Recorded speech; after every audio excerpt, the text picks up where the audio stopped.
Hey everybody, I'm Eric Schweitzer with the Gamer.com editorial team, and I'm here with features lead Jade King to talk about her review of Scorn. Hi, Jade.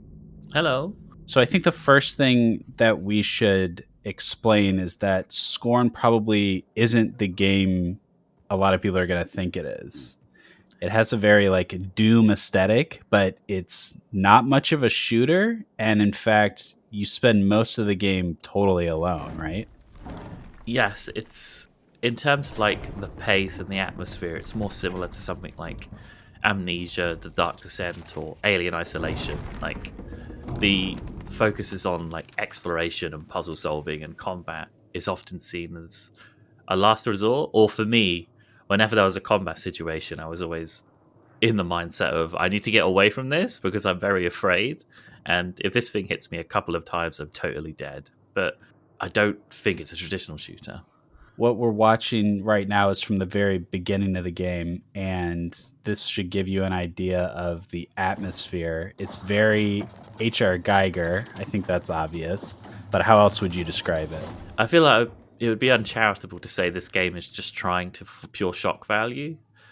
I think in its art design, it's clearly inspired by H.R. Giger, but at the same time, everything you see, like that keyhole thing that puts that thing on your arm and these machines, everything in this world seems to have a purpose beyond the gamification of it. It feels like a lot of these things we use in everyday life, or whatever this world used to be before you woke up and it was all destroyed.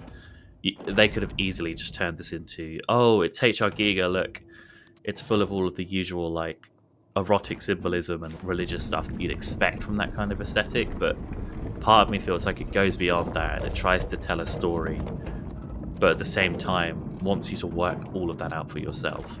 Yeah, it's interesting. There's no dialogue, there's no text. The entire narrative of the game is purely experiential, and you wake up as someone who's been seemingly dead for tens or hundreds or thousands of years. You never know, right? Yeah, because my prediction immediately after starting it was this is possibly something that's happened time and time again. You're just another peon or member of this race who has somehow awoken from a slumber and finds himself in a world where you don't know what to do as the player and they also don't know what to do. So your only instinct is to explore and solve puzzles and try and find a way out, but as a consequence you start piecing this story together as you go. Like this first area that we're seeing, this is a second playthrough I did, but the first time I played it, I just spent ages going through different rooms, playing around with all the objects and figuring out what puzzles to solve and how I needed to move forward. It's almost like a traditional adventure game in that perspective. There's no objective markers or noise or sound, and the UI is incredibly minimal. You need to explore and figure this out for yourself, and it's not going to hold your hand.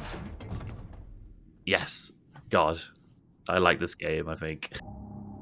We cut forward a bit to... Oh, this is a baby bit. I know this bit. Everything is just so upsetting about this game. It is. I'd love to ask you, because I'm somewhat desensitized to this now, but with you watching this stuff for the first time, what was your reaction to it? Just disgust, just visceral. I don't want to look at this. But an interesting thing that you put in your review was that sort of your only driving factor forward was a morbid curiosity, and I think that's kind of an interesting mission statement for this entire game. Oh God. Oh yes. He pulls this cord out and it's disgusting. The worm thing, I just imagine it in my stomach. There's something visceral about this game, and morbid curiosity is the perfect way to put it. But I also think there's something, maybe this says something about me that I'm yet to discover, but it's oddly beautiful in the way it's executed. You almost want to imagine what this world used to be, or if it was always operating on this disgusting body horror and things like this. Oh my God. So this umbilical cord is actually some kind of a parasite, and this is an important gameplay mechanic. As I understand it, this parasite is constantly draining your health. Is that right? So this particular instance isn't the parasite, as it were, or although it's the beginning of it. Okay. In an early section, this beast that crawls upon the walls and is featured in a lot of the main menus and so on, latches itself onto you and will frequently like pilfer at your guts at specific moments in the game and like drain your maximum health. But they are also your only means of defense because their tail is there. It is the thing crawling on the wall. You can see it crawl inside. But yeah, like it's also your weapons for the game. So you attach things to this tail, and it will increasingly take over your body as you progress. So towards the third act, it will start taking over your hands. So you won't be able to solve puzzles like you usually do. So you need to put your hand in this machine, which will slice your hands to pieces, and then you have a set amount of time to solve a puzzle before the parasite takes over again. And I think this parasite that takes over you could have been the reason all of this organic matter and this gory substance started to take over this world, because what brought Scorn to ruin is never explained, or you don't know if it was deliberate or the people who used to live here thought it was going to have like religious significance or let them ascend to a higher plane of existence or something. Like none of that is explained, and the infection, I think, is also plays a mechanical purpose. I think it very much also plays like a thematic purpose. Oh, this level's awful. These gory things. We just got a glimpse of the first weapon, and what's so fascinating to me about this game is that it has a very walking sim horror, like you described, like Amnesia, as an influence. But it is a first person shooter as well, and it walks a very interesting line between pure horror experiential thing and a shooter. It feels like it's sometimes at odds with those two ideas. I think that's very true because there was a gameplay trailer that came out at the PC gaming show, I think it was, and the narrator said, Scorn may have weapons, but it isn't a shooter. And I don't think I quite agree with that ideology because you have guns in this game. Like, there's this prodding weapon we see here, and you also get a pistol. It's like a pistol rifle kind of weapon, and then a shotgun, and then a grenade launcher, which is used in one or two battles throughout the entire game. The game is deliberately minimal with its combat, but it's also present, and there are moments where you might not have a choice and you have to fight, or if you don't, you'll be killed, and you'll enter like a trial and error consequence where, okay, I can try and run around these things, but if I don't, I have to reload and try again. So it's best for me to try and fight. It's similar to, I don't know, like Escape from Tarkov maybe, or PUBG, where you bump into something and you don't want to fight them, but you know you need to figure out how, or run away, or figure out the best course forward. Like here, I saw a few enemies and my instinct was just to go, I'm going to leg it because I know I can't kill these. I get stuck, look, see? You have to fight. Part of me thinks that Scorn might be better as a more traditional walking sim with puzzles and perhaps no combat at all, or even brief amounts of combat. But otherwise, it might be too passive for a mainstream audience. It's a hard balance to strike. I kind of get that sense too, and it's something I want to talk about more as we see some more of the gamey elements of Scorn, because it is a very bold direction to take, to be so minimalist with the story and such a slow plotting Oh, game. But chicken. then you'll see all these things, like we a moment ago we saw like an upgrade machine, right, where you put your like parasite in the machine and it gives you more health bar or something like that, right? Yeah, it's like the health machines in Half-Life 2, I suppose is the best way to describe them. You put that little spider thing in, which I hated looking at because I've got both arachnophobia and trypophobia, so those were like two perfect combinations. But that thing will provide you with ammo for your health kits, and if you press E, he'll move it into his hand and then restore a bit of health. And those things also have ammo inside them, which is your only form of ammunition in the entire game. It doesn't drop any other way, and as a consequence, you'll find they're in specific places where enemies can be found. So the game is saying there's going to be an enemy spawning here when you solve this puzzle, or you Right. might want to prepare for what's coming around the corner. So you stock up, and I won't spoil what the boss battle is, but there's one boss battle in the entire game, and it is probably the epitome of Scorn's biggest flaws, which is like trial and error and forcing you to engage in combat when perhaps the game isn't always suited for it. Yeah, we're gonna see a boss battle. We're also gonna see some puzzle stuff in a moment. But I'm just so interested in all these like little gamey elements in something that feels like such a grounded world that you're supposed to, really recognize as like a real place with a history Yeah, through the the lack of a story, you're building in your mind what happened to this world and what all these places are.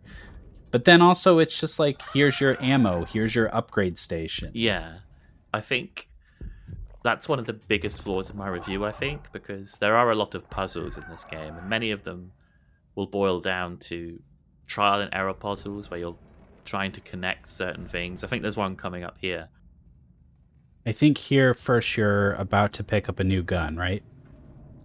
Yes, there's like a few of these stations throughout the entire game, and they're often in places where enemies will start spawning until you can test out the new gun, or in a situation where you're like, oh, I'm not sure if I can continue here because I don't have the firepower to fight back, and then you'll bump into them. Like, I think for an example here, I'm about to walk out of this room after I load this gun and bump into these vagina chickens and these other enemies. There he is, these freaky little guys.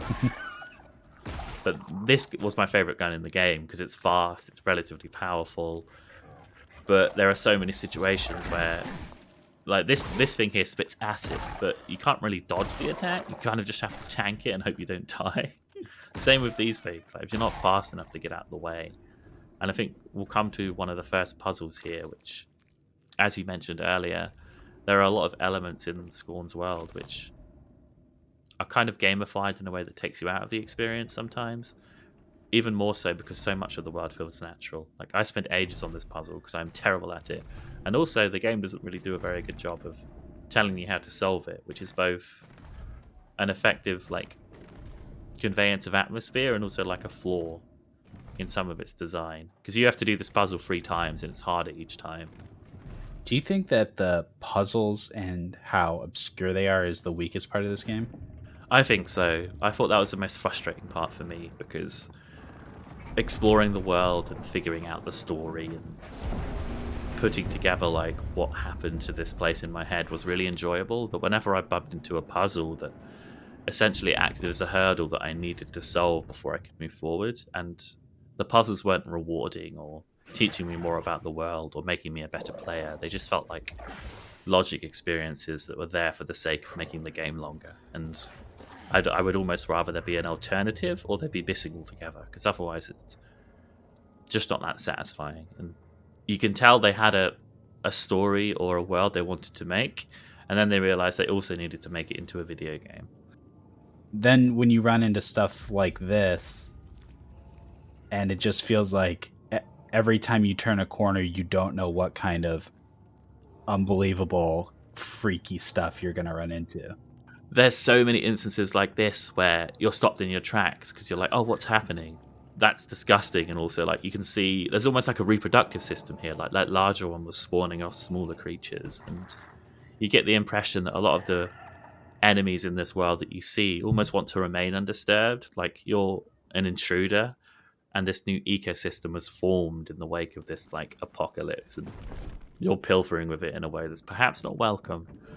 And this, like, fetus that you insert in machines is a big mechanic throughout the game, and here we see it turn into a boss fight. Can you explain a little bit about that and how that works? So this is one of the, I suppose, later parts of the game, I suppose, where there are these puzzles in this palace where you need to insert fetuses into these machines to power an energy resource, and one of the robots happens to still be alive, and you have to take on this boss battle. And it's a fun fight and satisfying, but it's also based on figuring out the mechanics of how to damage this thing. And the shooting is very slow, the dodging is very slow, and its hitbox can be somewhat inconsistent. So this is also an example of trial and error combining with perhaps the combat not always being entirely necessary, where it just kills the pace of the final act in a way where I was kind of bummed out about it. Yeah, I can see what you mean, because the mechanics of this fight are really no more complicated than like a boss battle in Crash Bandicoot. Yeah, I think this literally is. You need to dodge, wait for him to reload. Yeah, wait for him to show his weak spot and then walk up and hit it. And I don't think I captured any of this, but there's a second stage to this fight where you get the weapon on his arm and you have to kill other ones of these another way. But that's also not incredibly well explained. It also feels like a battle from a platformer. these parts of the game to me feel like they didn't need to exist. I'd rather they made like a richer or slightly longer narrative experience about the reliance on these tropes that pull down what is otherwise quite fantastic in its art design and its story, because it just reminds you that you're playing a video game, when other games like this in this genre sometimes, like, I manage to keep up that illusion right until the very end, like something like Firewatch or something, which it's an odd game to compare this to, but I guess it's somewhat similar.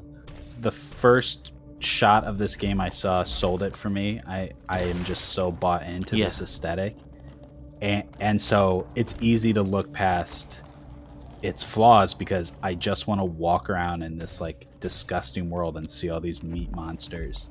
And I think a lot of people are going to gravitate to it just for that, and that's enough. I think that's absolutely true. The misgivings I have about the combat and some of the puzzle design, I think the atmosphere and so on is more than worth the sacrifice. This game pulled me into a point where I almost wanted to stop playing at points because it was doing me terrible psychic damage.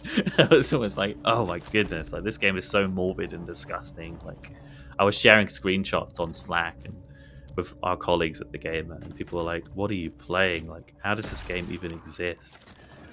And I think a lot of people are going to have that reaction. But also, as I said earlier, there's something beautifully tragic about whatever story you're discovering or what this place used to be, because that's always been my favorite sort of storytelling in games like this, where you're like a silent purveyor in a world that you never belonged to, but it used to perhaps be thriving with life or have a civilization or something brought it to its knees. And games like that often over-explain the mystery or what happened eventually, but Scorn doesn't say a word, and I don't know, maybe by doing that it says a whole lot more than you'd expect.